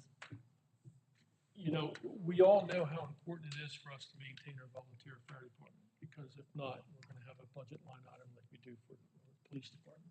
We can't afford that. So we appreciate what you do. We try our best to get you what we can. And I know that's not enough, but Right. Thank you for what you do. For record, my newest engine is a 2004. Four. And you're talking 21 years old. You're talking 1.5 mil to replace? 1.5 million to replace. And we're not replacing the newest one, right? So we're replacing the oldest one, which is a 2002. Both engines, the 2002, 2004, were purchased used. So they were not new apparatus. The rescue truck is a 2003. That was built for us. So we bought that new. And probably about 3 years ago, we found grant money 2 years in a row and totally refurbed that vehicle. So we're hopeful that has another 12, 15 years maybe in it. I just sent you guys an email about a grant for fire companies. Right. From PSATs that came in. So it's not that we haven't done our part. The used fire truck industry is gone. You can't get fire trucks. Can't get them. The one that's on order we ordered 2 years ago, so that won't go online for another 2 or 3 years. It's a 5-year wait. But like I said, we've done our part. We bought used before. We're just at a point, in fact, those trucks could easily break and be out of service tomorrow. And, parts are scarce. They don't build them anymore. So, and of course, if the parts are available, then the cost is high because the parts are scarce. Yeah. So that's where we're at. So there's going to need to be some hard choices made in the very near future. Well, thank you for that, Chief. Any comments, questions for Joe? Thank you, Chief. Thank you. Okay, that takes us down to Ms. Manager's report. I'll have to defer to one of you guys who attended that meeting. Oh, the Sewer Authority? Yep, Sewer Authority. Well, we did attend the Sewer Authority meeting. We took an individual that was interested in serving on the Sewer Authority. And how long was the meeting? 35 minutes? If that was the shortest one I've ever been. And within that 35 minutes, that gentleman decided, not for me. Well, wait until the next day. Huh? You wait until the next day. Oh, okay. Well, he didn't seem too pleased when we were outside talking about it, but we're still looking for, any hands for the Sewer Authority? No. Okay. See. Can't understand. So they went over their things that they got a lot of upgrades, a lot of things going on in the Sewer Authority. EDUs are still, Well, the main plants, they're just slightly over 50% capacity. The choke points are more the pumping stations, potentially depending on what growth comes into the area. That's really a challenge, and then depending on what does come, that cost burden could be placed on the developer. So if a housing development comes in or an industrial plant, that would be more likely the approach. It wouldn't necessarily come back on the customers, yeah. the customer base. You know, the problem is they've got area 2 that they wanted to expand into, and they haven't done that. And they started priming that pump right as COVID was ending, I believe, was out there, but then the cost increased. And a couple things happened that pushed stuff back on timeline. Right now, they're just in the process, like you said, they're going back through and improving their infrastructure, because some of that stuff is 2-3 decades old. Yeah, and some of that mindset down there has to be changed on that, in my opinion. The area 2, we have it on hold as long as we can. I know Byron's down there going, but until we get a grant to help those customers back here in area 2, I'm gonna delay that as long as I can. We should. I would agree. Yeah, not me, but us. Okay. Zoning officers report, Kate? I gotta make one correction to my report, and that is for the planning commission. We are having a September meeting. It'd be for Trade Center 83. Trade Center 83 East? Yes. So you got all the members to agree to come in? We might be missing one of them, but Okay, so far I haven't heard from any of the other ones. okay. Well, I appreciate them coming in for this meeting, this important meeting, but we already sent out that they were off this month, and now we called them back in, so we're gonna have to pay them double time, weren't we? Yeah. You hear that, Herb? You'll get double time. Yeah, expect another zero on your checks, boy. Other than that, I don't really have anything else to add. Unless somebody has a question or something. I don't. Anybody else? Any questions for me? Okay, it takes us to Recreation Board, and under Recreation Board, there's an interesting thing there. It says park rules. And Shane, can you explain what you mean by park rules? Well, I don't know if we have any park rules. I guess some parks do. We could not find any, as far as I know, correct, Chris? I couldn't find Um, anything. Some of the issues we were having,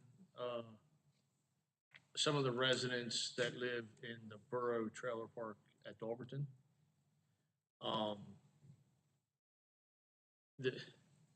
they're playing night frisbee golf.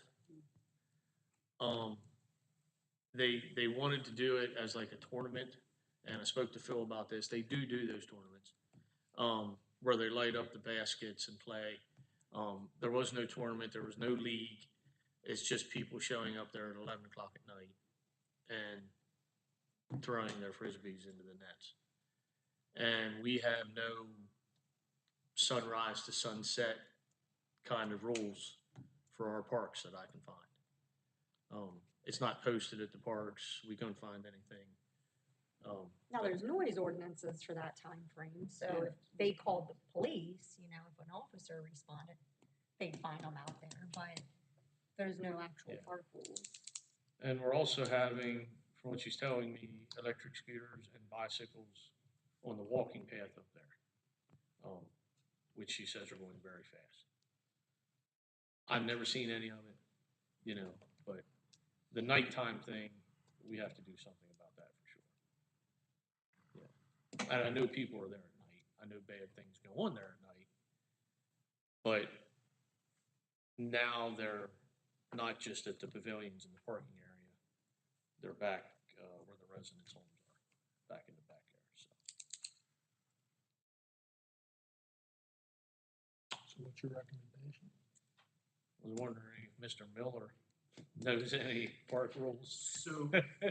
So the rec boards, the ordinance that established the rec board provides that they have the rec board has the power to adopt rules and regulations for the Okay. park, so it would probably lie with them to do. We can provide, I know specifically with North Dolores Township, they have a set of rules and regulations just for their parks that address issues like this. Okay. So, I mean, there's a few examples around, I think, in Right. Southern York County, I think the Hopewell area rec board has a set of rules and regulations. So, I mean, we can, if there's not a set up here, we can certainly put something together to take to give the staff first to review and then take to the rec board to potentially adopt. Would that be different from any regulations at county parks? Or could that be, or are they kind of both the same? County has theirs. Yeah, the county would have their own set of regulations, but I mean, we can mirror those too, if you would want to do that. I'd have to see some samples, you know what I mean, to Why know don't- what kind of helps us for our individual parks, so. Why don't, I can see if I can find the county's rules and regulations, and I can certainly send you copies of a few other ones that we have. I have a question. So did I hear you say that rec board would be able to adopt the park rules?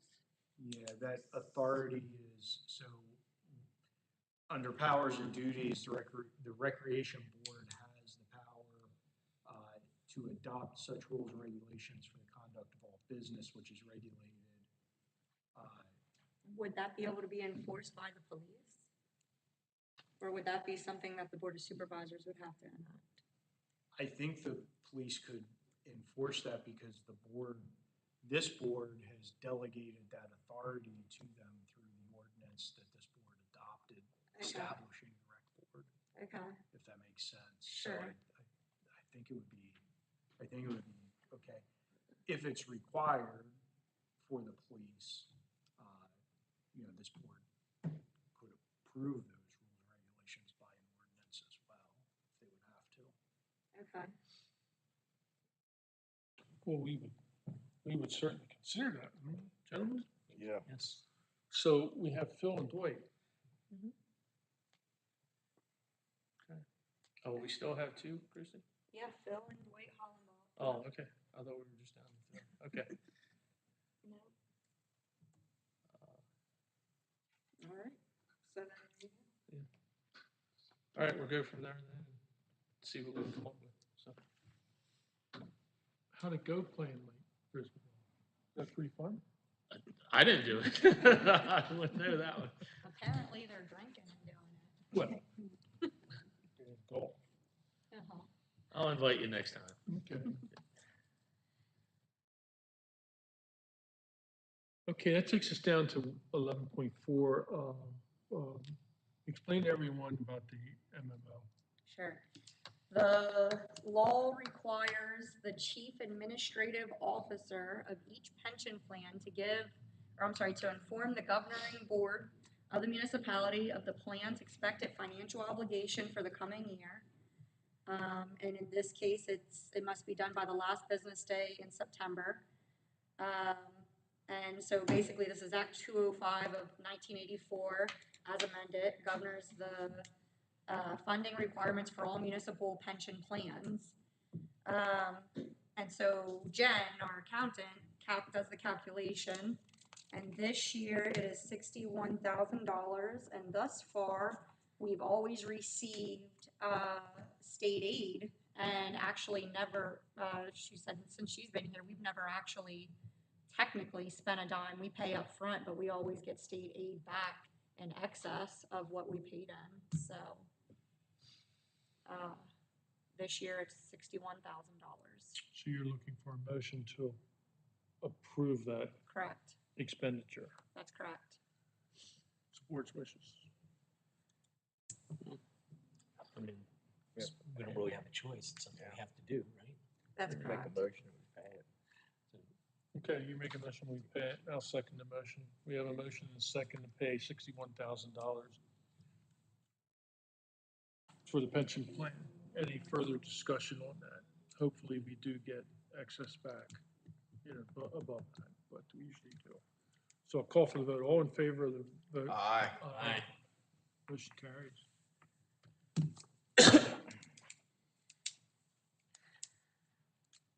So that takes us down to 11.5, proposed tax rate increase. Now, I have a note here, this is discussion only.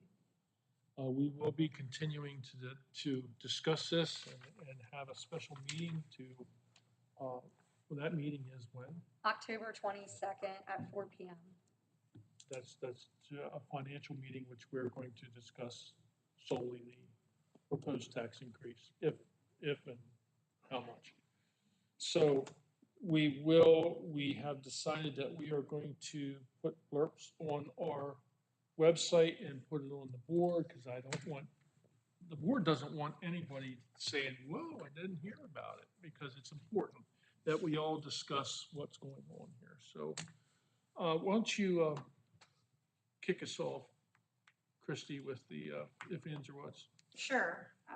Hold on one second.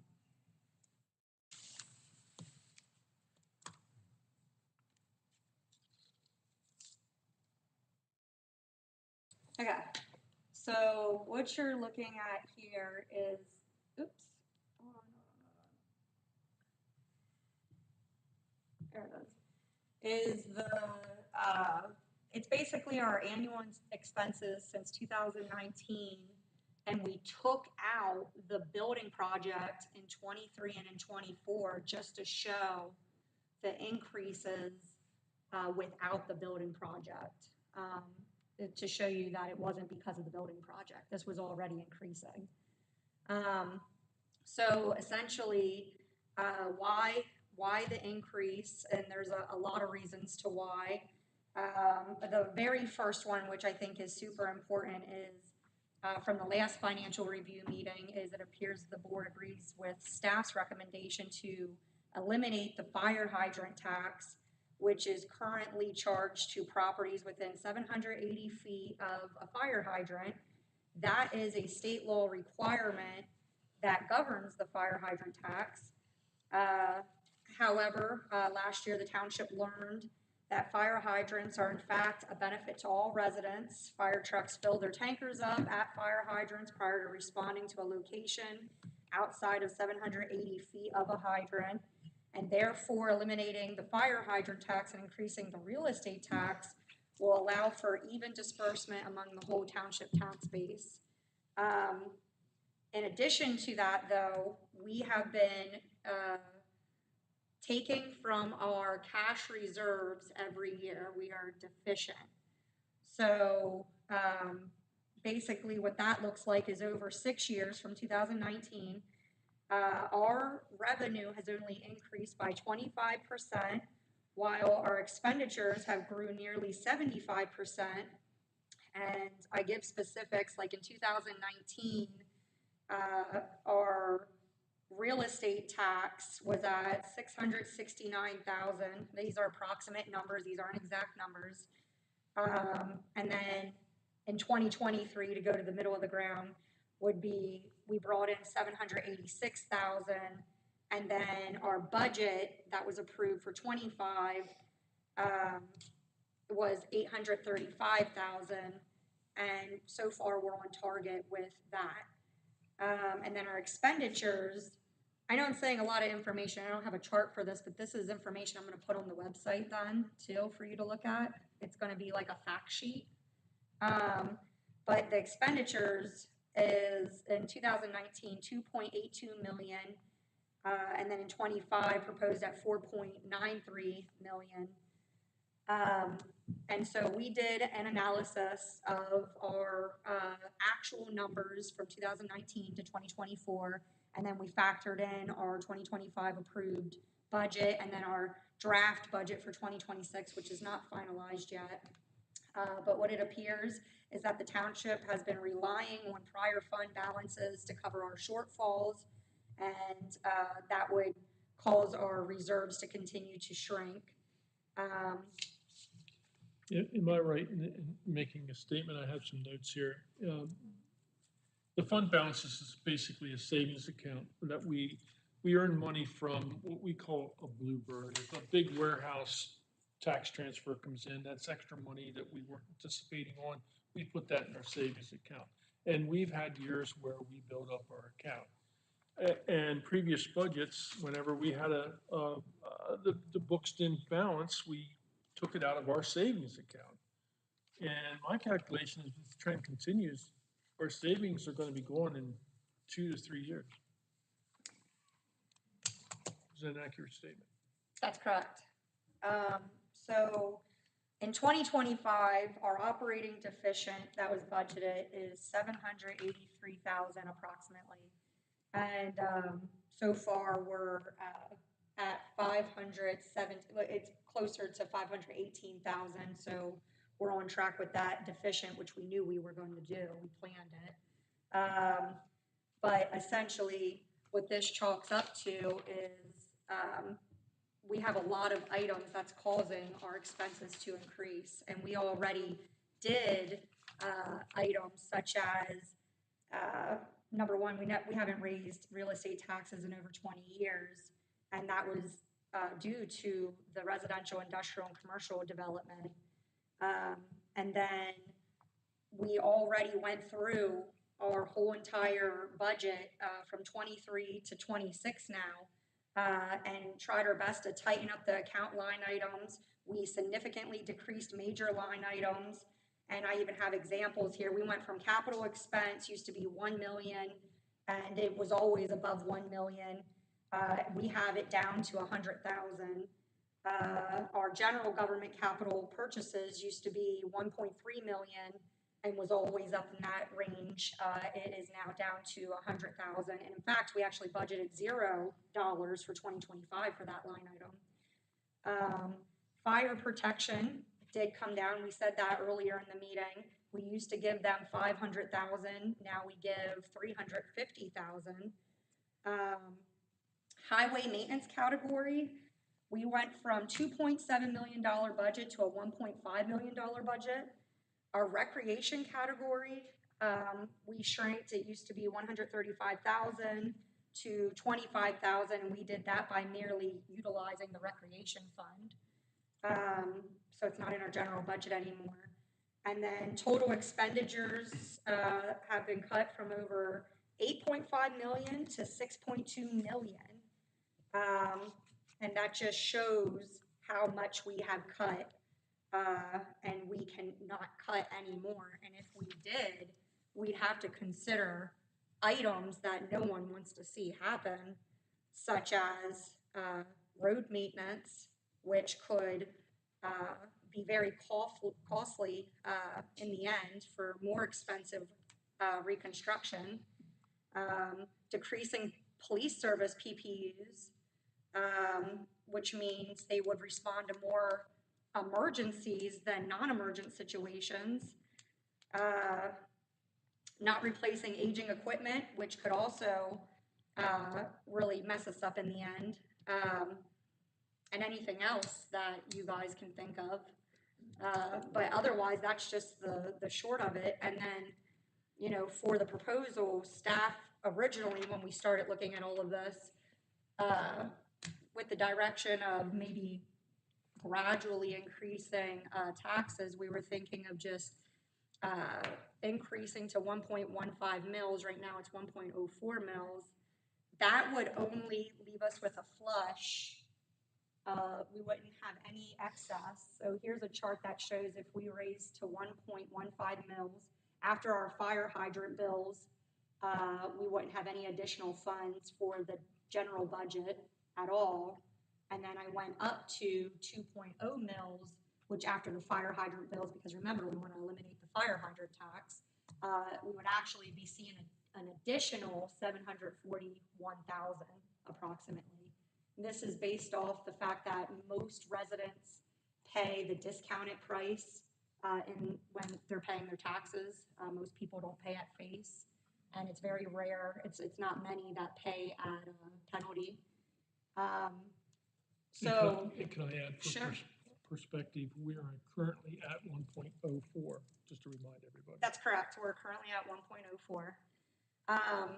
And then getting to it, I can tell you that after looking at numbers more closely and after we did the analysis and diving deeper, which occurred after the last review session, Jen and I actually, and I know nobody wants to hear this, but we're already deficient by the 783,000.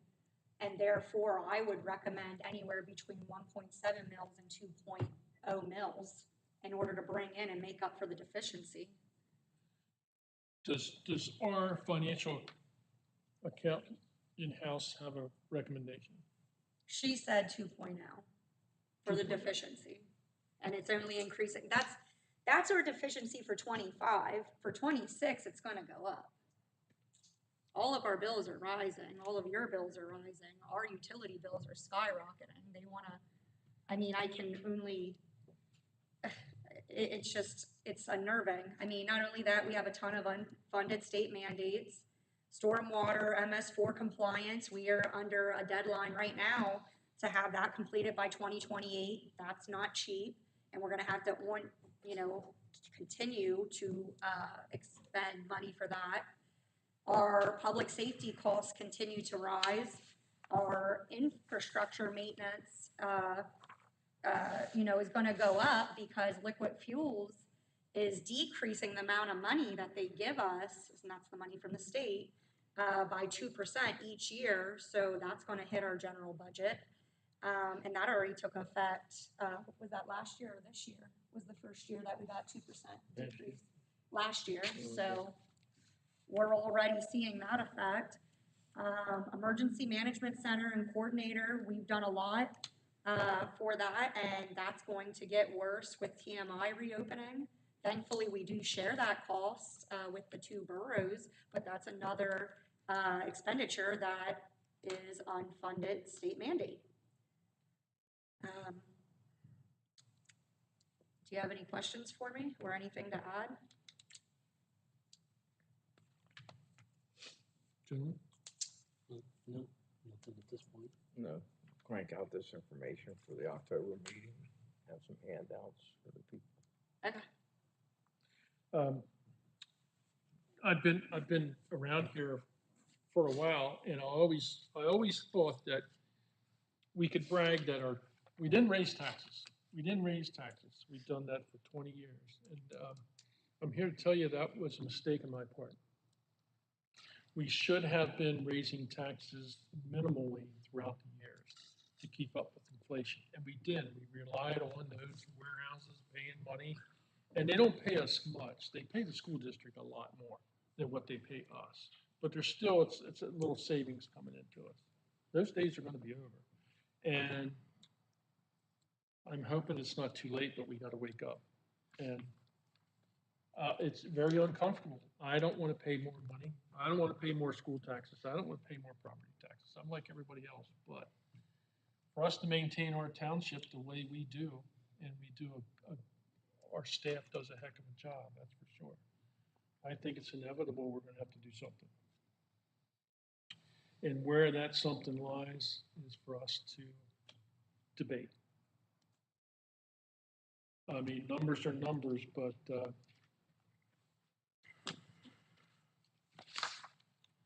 so all this information, we're gonna have the information available, upon request. We're announcing it and re-announcing it, and making sure everybody knows what's going on here. We don't wanna hide anything from anybody, so. There will be another financial review meeting before we get to the final budget as well, right? October 22nd is so at 4 PM is the financial review meeting. And then following that is the budget meeting at 6. And I do want to add that in this informational that's in draft format right now, I add on here what this could look like for the residents. And I did a chart per $100,000 of your property assessment, what that looks like as an increase annually and what it looks like as an increase monthly. And then I did an equation chart so that people can also figure it out that way. And I provide what the current millage rate is, and then I provided a couple different examples of what we're recommending, just so everyone can see what that looks like. And just to give you a little idea, at 1.7 mils, it looks like per 1,000 of your property assessment, it would be $170. That's per $100,000 of your property assessment. Huh? Well, no, hold on, this is per $100,000 of the tax, of the property assessment. So, and then that looks like a $66 increase per $100,000 of your property assessment. And what that looks, and that's annually, and then monthly, it would look like $5.50 per $100,000 of your property assessment. So I gave an example because I did talk to Kathy Emsweiler. She said that actually our average is about $175,000 in property assessment. So I give an example. So at 1.7 mils, your total taxes owed in an annual's time would be $297.50, which would be $115.50 increase. And then that would be a $9.63 monthly difference. It'll make more sense when I put it in a chart on, to give you. It's not up here. I don't have it up here for Right, you so guys. these charts will be available for our Yeah. next financial meeting that we have, so we Right. can show that and look at it. What? Basically, if you go from 104 to 2. Almost doubled. Yeah, that's a good, simple way to look at it, Herb. Yeah. And then I did write on here how people, thanks, how people can find out what their property assessment is, and it's important because I feel like a lot of people would just go and say, well, I bought my house for $350,000. That's not your property assessment. Your assessment is lower than that. So you don't want to use that number to figure it out. And we see that a lot in zoning when people give us their permits and things. They'll go off of their square footage of their house instead of their habitables. Not the same thing, but my point is a lot of people don't know this stuff. So I provide that, and then I also provide in this document the process. So we just discussed it at tonight's meeting. We briefly touched base on it at our last financial review meeting, which was August 21st. We're going to talk about it again in our next Board of Supervisors meeting. Because we plan to put this on every agenda now going forward until December. And then like we already stated, October 22nd at 4 PM is the financial review meeting where we're going to primarily talk about the tax. 6 o'clock is, on that same day, is the budget. And then we'll have one last chance to talk about it again in November 11th And then whatever action the board's gonna take needs to be advertised for December 9th's meeting. So there's a couple meetings here that this is gonna continue to get discussed at. So we have time to get the word out to everyone that this is going to be discussed. We have time to digest and review charts and everything, and take input from the audience and the citizens. And time to review our expenses. Yeah, time to review our expenses, see where we're coming in year end. I can say that your millage chart that you had for it showed your counties millage rates everyone's paying. Oh, yeah. That we are for townships like us, we're lower than they Yeah, are, a lot, by a lot. yeah. So, I don't know what that's worth, but we can't compare boroughs and townships, but, we compare townships, we're low. Mm-hmm. So whatever that's worth, we don't have to keep up with the changes, I'm not suggesting that, but we have to keep up with inflation and exceed inflation. Right. To supply the services that are required to maintain the township. Yeah. So I feel our best solution would be a modest tax increase with continued saving our dollars. And that combination is recipe for good government, I think. Balanced budgets are helpful. Okay.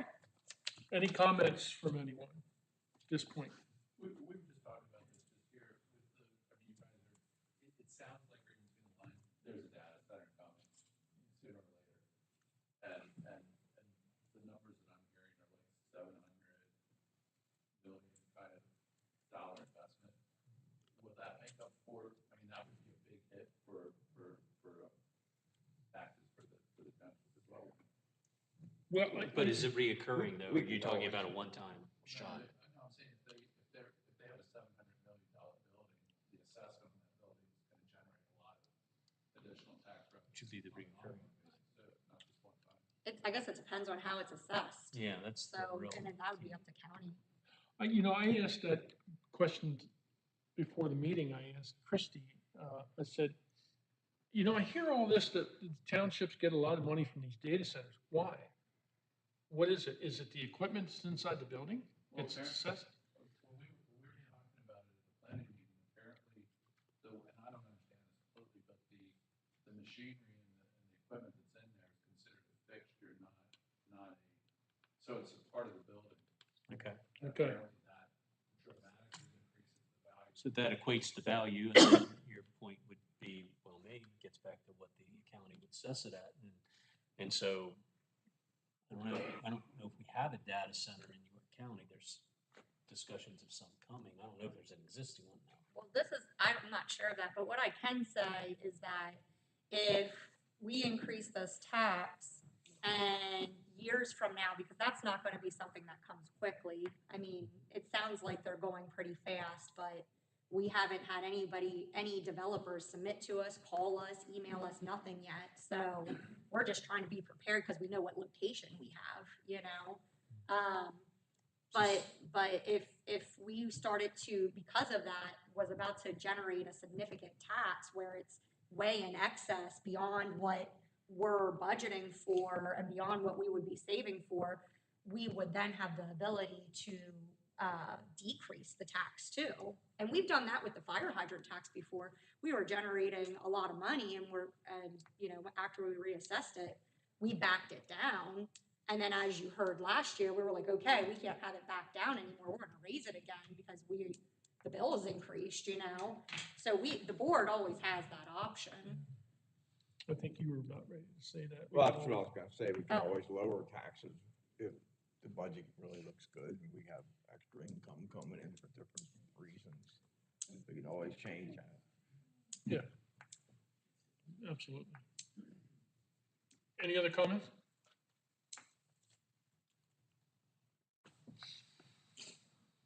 Okay. Correspondence? No, you missed one, 11.6 that you added to the. Oh, original yeah, agenda. 11.6, that's right. One last chance for. One last chance for a hand to be raised for sewer. No. Okay, I'm willing to serve until we can rope somebody in to take my place.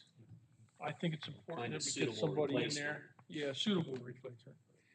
I think it's important we get somebody in there with Tyler to make sure that the township is protected. So I'm willing to do that if somebody wants to make a motion to nominate me. I can't do that by myself. I'll make a motion that Chairman Nail will serve on the Northeastern Sewer Authority Board. I'll second it. I'm not going to vote, so Yes. any further discussion? All those in favor? Will you, Patty and Desiree, make sure Peter knows? Yes. And thank you, Dave, Yeah, for taking on. You abstained. I abstain. Because I don't know. Sure, I can do that. All right, there was a reason why I missed that meeting, but okay, let's go to correspondence then. Sorry, Dave. That's all right. No correspondence from anyone? No. I'll make a motion to pay bills. I'll second the motion. Discussion? All in favor? Aye. Dean, supervisor comments. Nothing at this time. Thank you. Darrell? I'll just mention like the DECD study that we requested, Manchester Borough approved that. And according to our manager, Mountain forgot to do it, so they were doing that tonight, hopefully, to approve it. And then I guess we'll start moving forward with the study. Okay. Is that it? Yes. I don't have anything. We talked enough. Andy, are we gonna need a litigation, executive session? I don't have anything that, I believe there's just one thing. okay, So we'll have a Resuming. brief. So a recess? yes, recess and then. A recess, any other comments from the, I do want to just say real quick that I just need to fix my draft. It was the first time that I even told the board about my fact sheet. So I just wanted to get corrections or if I misspoke about anything before I actually put it on the website. And, which I don't think I did. So otherwise, if they have anything to add, then you guys need to just let me know then. But otherwise, just, it'll be up there by Friday is when I'll have it up there by. It could be sooner, could be. Just chat, all right? All right. okay, any other comments? Yes. What's happening with the driveway sheets? I mean, I don't think it's where the butters off of the tree being removed. Site distance is a little hard pulling out. Oh, nothing was still done with that? I thought the other day it looked like they trimmed it back some. No. Okay, well, part of, I did see, Can't see traffic coming from. yeah, it doesn't help that there's a telephone pole right there either. That, I seen that the other day too. Okay, I'll call again. I thought they trimmed it already, to be honest They with you. have, but it's still not, Not enough. not doing the job to be able to see the real site distance. All right, Cars coming in, you can't see it all really. yeah, I'll call To the the left or project to the manager. right? Because I just went out there this afternoon at lunchtime. Now, I'm driving an SUV, so I didn't have a problem seeing, so. It might have helped a little bit, If you nose that on the road, you'll be able to see. yeah. Hence the SUV, so. You can put a request in to have that pole moved. It'll be about 8 years, but you can put a request in. Yeah, yeah, the pole, I think the tree, if we fix one or the other, we'll start with the tree first. Okay. So, yeah. Yeah. Okay, I'll make a motion to recess to executive session, and Chief Stevens, would you join us in executive session? I'll Thank you. second that. All in favor? Aye.